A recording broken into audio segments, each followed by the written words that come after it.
سہولتیں ہو گئی ہیں، لوگ آ رہے ہیں جا رہے ہیں، لیکن ان عبادتوں کا اجتماعی اثر، کلیکٹیو امپیکٹ ہماری سوسائٹی پہ اور ہمارے اندر کیوں نظر نہیں آ رہا ہے؟ آپ مجھ سے پتہ نہیں اتفاق کریں گے یا نہیں کریں گے کہ اللہ سے بے خوفی ہمارے سماج میں زیادہ بڑھ گئی ہے۔ ایک غریب آدمی جس کی 5 بیٹیاں ہیں،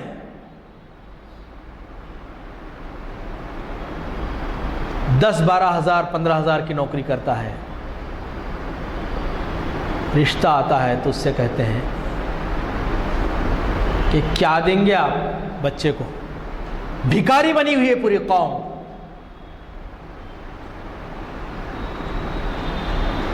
ایک ابھی فیملی کاؤنسلنگ میں گیا تھا، طلاق کی نوبت، کیا بات پہ؟ شادی میں اچھا کھانا نہیں کھلائے ہمارے لوگوں کو، یہ امت ہے ہماری۔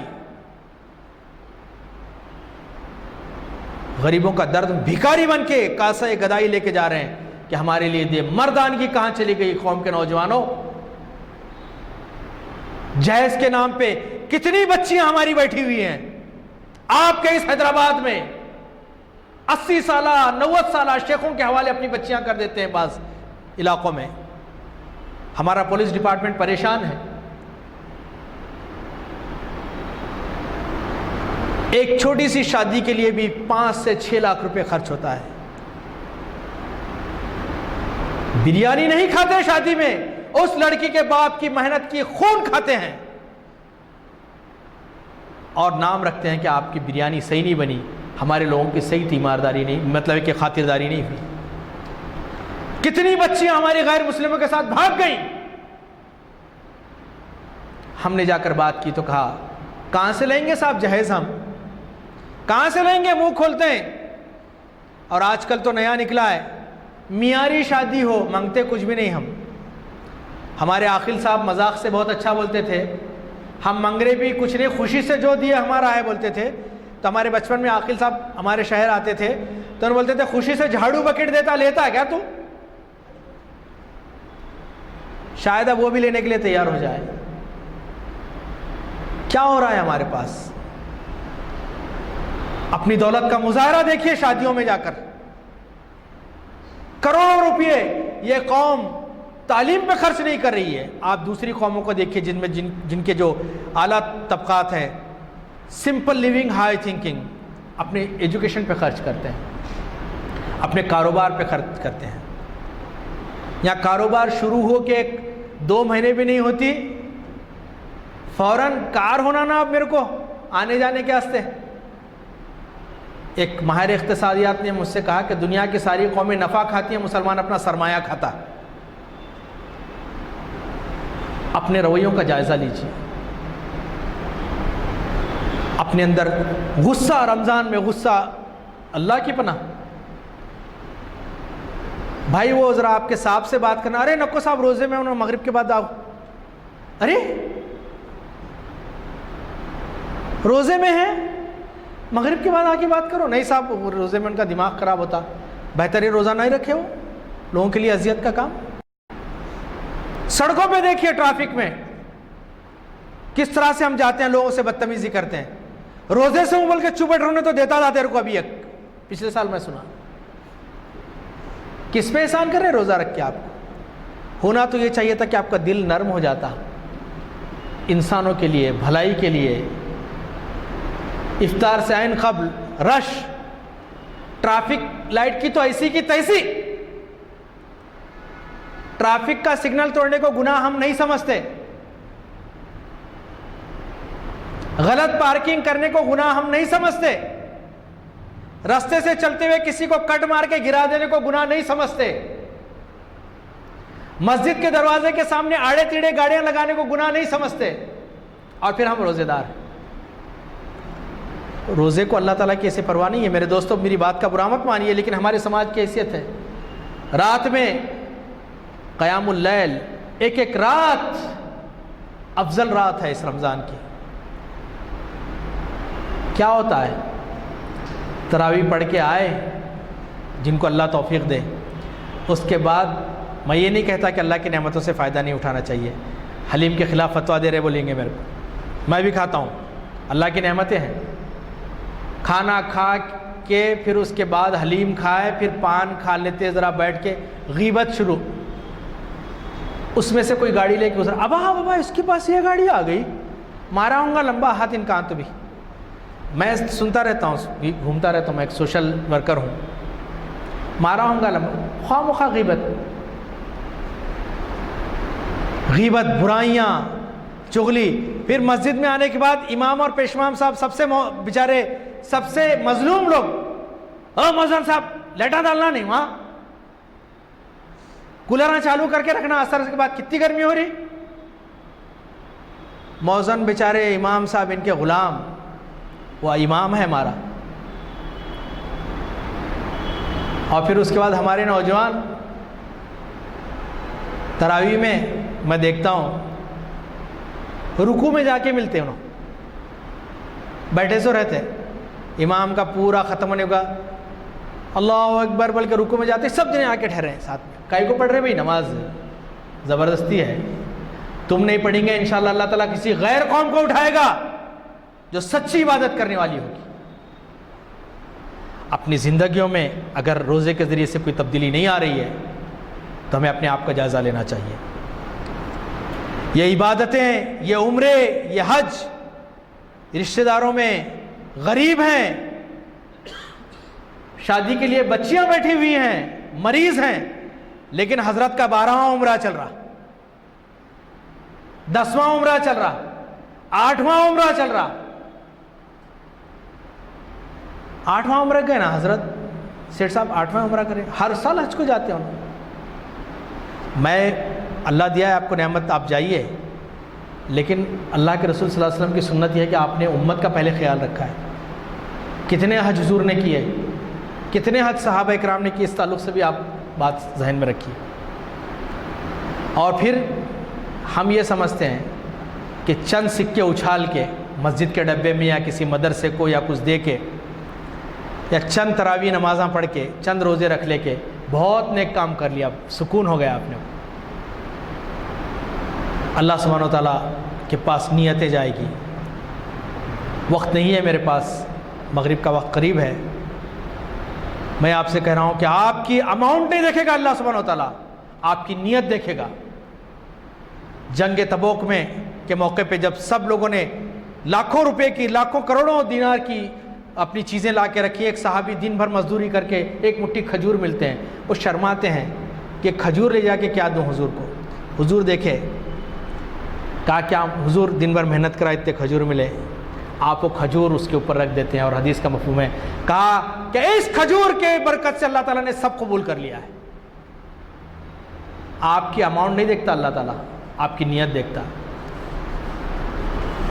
اور پھر اللہ سبحانہ و تعالیٰ رمضان میں یہ زکوٰۃ کی ساڑیوں کے نام پہ چلر پہن بھی نہیں سکتے اس کو, زکوٰۃ کی لنگیاں, زکوٰۃ کے ساڑیاں, فلاں فلاں فلاں تماشا بنا کے رکھے ہوئے ہیں.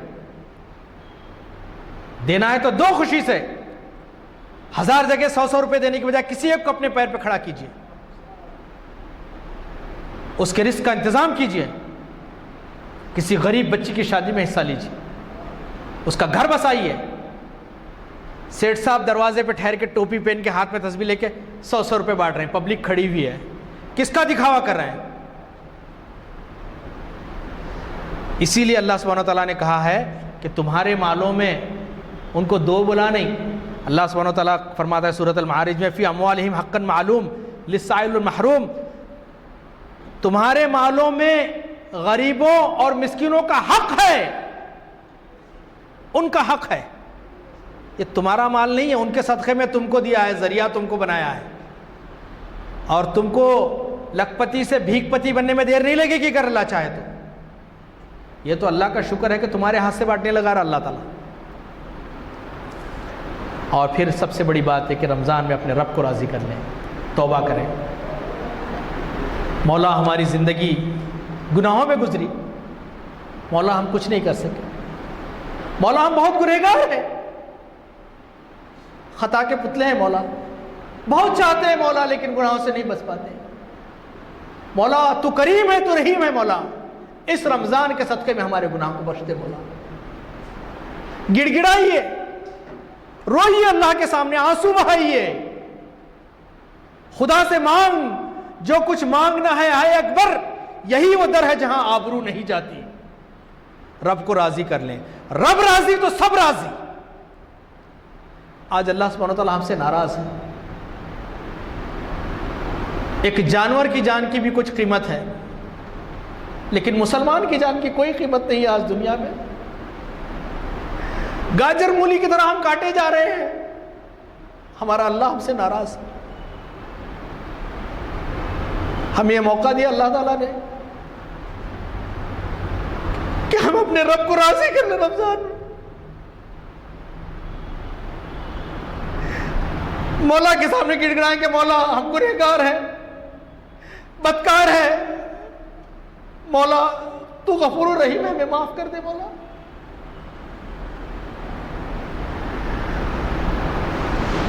مولا کتنے بے بس ہیں ہم لوگ، غیر اللہ کا خوف ہمارے دلوں میں ہے،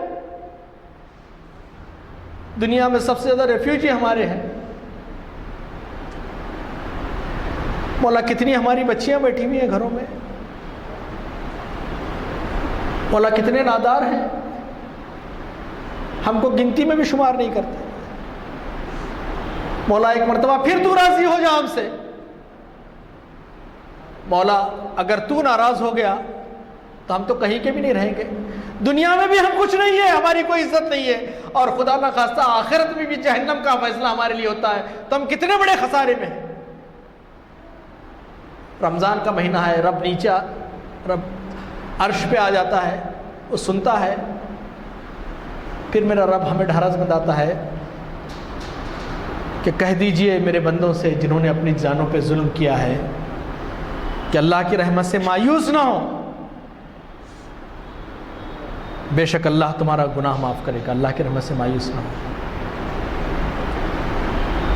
آخر میں اللہ سبحانہ وتعالیٰ سے دعا کرتا ہوں کہ اللہ سبحانہ وتعالیٰ اگر ہماری موت رکھی ہو تو مولا رمضان میں ہمیں موت عطا فرما، مولا ہمارے گناہوں کو بخش دے، مولا ہماری خطاؤں سے درگزر فرما، مولا ہمارے اندر ایمان، صحابہ اکرام والا ایمان عطا فرما، مولا غیر اللہ کا خوف ہمارے دلوں سے نکال دے، مولا ہمیں قرآن سمجھنے، سیکھنے اور اس کو پھیلانے والا بنائے، مولا جہاں جہاں مسلمانوں پہ، انسانوں پہ ظلم ہو رہا ہے، مولا ان ظالموں کو کیفر کردار تک پہنچائے، مولا ہماری مسلمانوں کی عزت، جان، مال، آبرو، سارے انسانوں کی عزت، جان، مال، آبرو کی حفاظت فرما، مولا ظالموں کا ہم پہ تسلط عطا مت فرما، مولا ہم تیرے امتحان کے قابل نہیں ہیں، مولا ہمیں توفیق دے کہ ہم نیک کام کریں، مولا ہمیں ایک دوسرے کا درد سمجھنے کی توفیق عطا فرما، مولا مسلمانوں میں اتحاد اور اتفاق عطا فرما۔